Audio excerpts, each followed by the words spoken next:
Hi friends, welcome to my channel info from Bharat. ನೀವೇನಾದರೂ Bigg Boss Kannada season 13ಕ್ಕೆ wait ಮಾಡ್ತಾ ಇದ್ದರೆ ಈ ಕೂಡಲೇ ಈ ಚಾನಲ್ನ ಸಬ್ಸ್ಕ್ರೈಬ್ ಮಾಡಿ. ಯಾಕೆಂದರೆ ಬಿಗ್ ಬಾಸ್ ಕುರಿತಿನ ಪ್ರತಿಯೊಂದು ಅಪ್ಡೇಟ್ನ ನಿಮಗೆ ತಿಳಿಸೋ ಪ್ರಯತ್ನ ಮಾಡ್ತೇನೆ.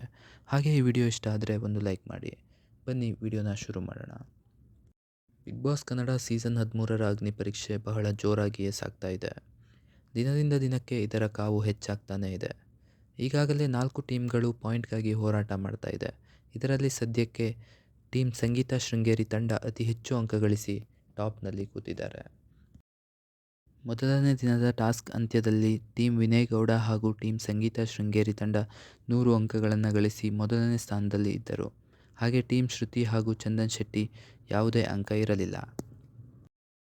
ಸದ್ಯ ಎರಡನೇ ದಿನದ ಮೊದಲನೇ ಪಂದ್ಯದಲ್ಲಿ ಟೀಮ್ ಶ್ರುತಿ ತಂಡ ಶುಭಾರಂಭ ಮಾಡಿ 100 ಅಂಕಗಳನ್ನು ಪಡೆದಿದ್ದಾರೆ. ಹಾಗೆ ಎರಡನೇ ಪಂದ್ಯದಲ್ಲಿ ಟೀಮ್ ಸಂಗೀತ ಶೃಂಗೇರಿ ಮತ್ತೆ ಗೆದ್ದು 200 ಅಂಕಗಳನ್ನು ಪಡೆದು ಸದ್ಯ ಟಾಪ್ನಲ್ಲಿ ಇದ್ದಾರೆ. ಮೊದಲನೇ ಪಂದ್ಯ ಟೀಮ್ ಶ್ರುತಿ ಹಾಗೂ ಟೀಮ್ ಚಂದನ್ ಶೆಟ್ಟಿ ತಂಡಗಳ ನಡುವೆ ನಡೆದಿದ್ದು, ಈ ಟಾಸ್ಕ್ನಲ್ಲಿ ಟೀಮ್ ಶ್ರುತಿ ತಂಡದಿಂದ ಧನುಷ್ ಹಾಗೂ ಇಶಾ ಆಡ್ತಾರೆ. ಹಾಗೆ ಟೀಮ್ ಚಂದನ್ ಶೆಟ್ಟಿ ತಂಡದಿಂದ ಚರಣ್ ಶೆಟ್ಟಿ ಹಾಗೂ ಡಾಕ್ಟರ್ ಸಹನಾ ಟಾಸ್ಕ್ನಲ್ಲಿ ಸ್ಪರ್ಧೆ ಮಾಡ್ತಾರೆ. ಇದರಲ್ಲಿ ಧನುಷ್ ಹಾಗೂ ಇಶಾ ಗೆದ್ದು ತಮ್ಮ ತಂಡಕ್ಕೆ 100 ಅಂಕಗಳನ್ನು ತಂದುಕೊಟ್ಟಿದ್ದಾರೆ. ಇದಾಗಿತ್ತು ಫ್ರೆಂಡ್ಸ್ ಇವತ್ತಿನ ವಿಡಿಯೋ.